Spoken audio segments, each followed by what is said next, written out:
आप सभी को एमएम हीरा का सलाम। आप सभी शिक्षकों और कर्मियों को जो ईपीएफ का फॉर्म भरकर जमा करना है, आज हम उसके बारे में जानेंगे। इस फॉर्म को सही भरना सीखेंगे और जानेंगे। तो ईपीएफ के फॉर्म भरने से पहले आपको कुछ जानकारी देते चले हम कि असल में आपको जो ईपीएफ का जो खाता खुलेगा, फॉर्म नंबर 11 न्यू भरना पड़ेगा।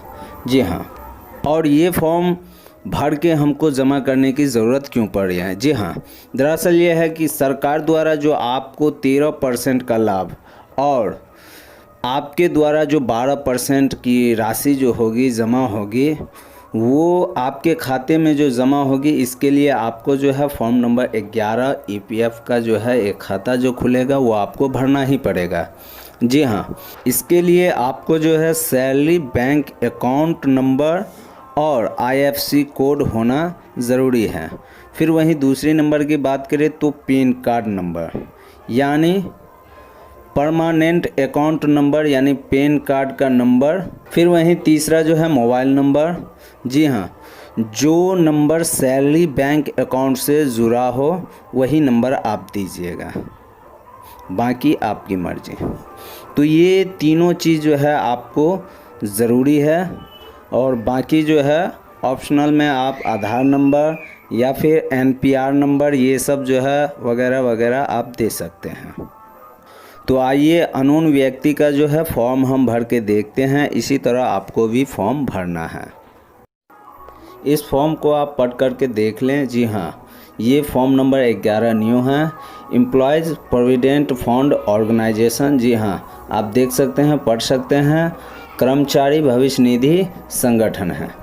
तो इस फॉर्म को आपको भरना है। इसमें करना क्या है कि सबसे पहले आप ध्यान दें कि यहाँ 1 नंबर पे जो नाम है, जी हाँ, टाइटल है, यहाँ टाइटल भी और मिस्टर मिसेज जो है इसमें जो आपको देना है उसमें आप टिक दे दें। उसके बाद जो है यहाँ आराम से आप अपना नाम जो है पूरा नाम लिखिएगा, वो भी कैपिटल अक्षर में। जी हाँ, एक अननोन व्यक्ति का नाम हम यहाँ ले रहे हैं, जैसे कि एमडी अख्तर। जी, तो यहाँ एमडी उसके बाद स्पेस दे, यानी एक खाना एक घर जो है छोड़ दे। उसके बाद फिर आप इसका बाकी लेटर अख्तर लिखते हैं। तो इसी तरीक़ा से खाना बाय खाना करके जो है सो आपको लिखना है सीरियली करके। जी हाँ, एमडी के बाद स्पेस देना है, एक खाना जो है छोड़ देना है, फिर उसके बाद जो है आपको सीरियली लिखना है। और जैसे कि मान लीजिए अवधेश कुमार चौधरी हमको लिखना है, तो अवधेश जो है लेटर बाय लेटर लिखेंगे। फिर उसके बाद अवधेश जैसे ही लिख लिए तो एक स्पेस एक खाना छोड़ देंगे। उसके बाद लिखेंगे कुमार, तो कुमार लिख करके एक खाना फिर हम छोड़ देंगे और लिखेंगे फिर चौधरी लिखने के बाद जो है जो बचा सो बचा। फिर यहाँ दूसरे नंबर पे जो है डेट ऑफ बर्थ यानी कि जन्म तिथि आपको सीरियली लिखना है। जी हाँ, डी का मतलब दिन है और एम का मतलब मंथ है और वाई का मतलब ईयर। तो यहाँ पे डी जो है मेरा दिन जो है 2 तारीख है, तो 02 लिखना है। फिर जो है मंथ में जो है 0 और 7 लिखना है और यहाँ ईयर में 1987, तो 1987 ये सीरियली लिखना है। फिर वहीं जो हम तीसरे नंबर का, जैसे कि फादर्स नेम है, हस्बैंड नेम है, तो जो महिला है, गर्ल्स है, तो वो अपना जो है सो हस्बैंड का नाम दे सकती हैं अगर शादीशुदा है तो, और नहीं तो फादर्स नेम दे सकते हैं। तो यहाँ जो है सो फादर्स नेम और हस्बैंड नेम जो है सो ये यहाँ पे जो है फिर इसी प्रकार से आपको लिखना है। जैसे उसका फादर्स का नाम, अख्तर का फादर्स का नाम जो है एमडी उस्मान है, तो यहाँ हम एमडी जो है दिए और फिर जो है यहाँ एक स्पेस छोड़े और स्पेस के बाद फिर उस्मान लिखते हैं, वो भी सीरियली में। जी हाँ, फिर अब जो है हम यहाँ चौथे नंबर पे जो है यहाँ पे आप देख लें, ठीक है, यहाँ पे क्या है रिलेशन में जो है क्या था, यहाँ फादर था कि हस्बैंड था। तो यहाँ जो है सो हस्बैंड ना हो करके हम फादर में जो है टिक मार रहे हैं, क्योंकि यहाँ फादर नेम हम लिख रहे हैं, ठीक है। फिर वहीं जो है अब यहाँ जो है जेंडर, जैसे कि यहाँ आपको मेल फीमेल और बाकी जो है ट्रांसजेंडर, ये जो आपको, तो यहाँ आप मेल हैं तो मेल में टिक मारे, फीमेल हैं तो फीमेल में टिक मारे। फिर यहाँ जो है सो आपको मोबाइल नंबर लिखना है।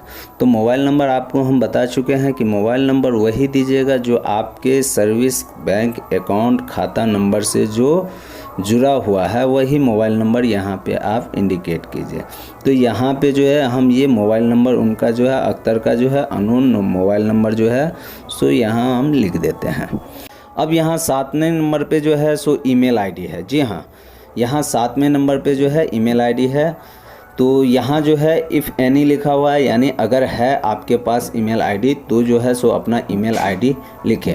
तो यहाँ ईमेल आईडी जो है ध्यानपूर्वक और एकदम जो है ध्यानपूर्वक लिखिएगा, क्योंकि यहाँ ईमेल आईडी जो है सीरियली आपको लिखना है, इसमें कहीं स्पेस नहीं देना है।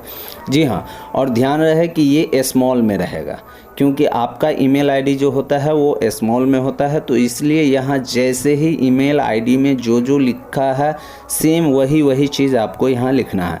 इसमें कहीं भी आपको जो है स्पेस यानी एक खाना नहीं छोड़ना है।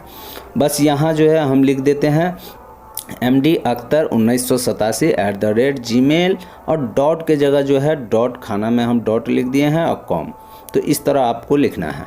फिर यह 8 नंबर में यस या नो में आपको टिक लगाना है। जी हाँ, वेदे early A member of the employees provident fund scheme.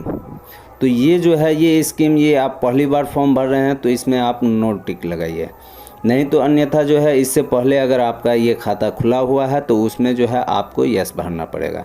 तो यस जो भरिएगा तो इसका पूरा डिटेल्स आपको फिर से जो है वो आईडी नंबर ये जो है पीछे चल के आपको देना पड़ेगा। फिर यहाँ 9वां खाना में जो है फिर वही जो है पेंशन स्कीम 1995 की बात हो रही है। अगर इसका भी अगर आपका खाता खुला हुआ है तो इसमें आपको यस भरना होगा, नहीं तो जो है नो भरे, क्योंकि हमको लग रहा है कि आप ये पहली बार भर रहे हैं तो आप इसमें नो टिक कीजिए। अब यहाँ जो है सो 10 और 11 12 ये कॉलम का जो भरना है वो उन व्यक्ति के लिए है जो 8 9 में जो है किसी एक में यस का निशान दिया हुआ है। यानी इससे पहले जो है सो आप कहीं जो है जॉब कर रहे थे और आपका जो है ये खाता खुला हुआ था, उसके लिए उसमें यस भरना था। तो यहाँ जो है सो इससे पहले आप जो है जॉब नहीं कर रहे थे और आपका ये खाता नहीं खुला हुआ था, तो यहाँ पे जो है सो आप नो भरे हैं 8 और 9 में। तो यहाँ जो है आपको 10 11 12 ये कॉलम को आपको छोड़ देना है। फिर वहीं हम 13 नंबर की बात कर रहे हैं इंटरनेशनल वर्कर। जी हाँ, अंतर्राष्ट्रीय कर्मचारी के रूप में अगर आप काम कर रहे हैं तो यहाँ यस भरिएगा। अगर आप यस में टिक करते हैं तो आपको यहाँ बाकी डिटेल्स भरना होगा जो 13A B C, जिसमें आपका जो है पासपोर्ट का जो है पूरा डिटेल्स यहाँ पे दिया गया है, यानी मांगा गया है। तो पासपोर्ट नंबर और कब जो है सो आपको इशू हुआ है और कब जो है इसकी वैलिडिटी जो है समाप्त हो रही है, तो ये दोनों चीज़ जो है आपको यहाँ डेट जो है डालना पड़ेगा। तो यहाँ इंटरनेशनल वर्कर के रूप में आप कार्य नहीं कर रहे हैं तो यहाँ नो का टिक कीजिए।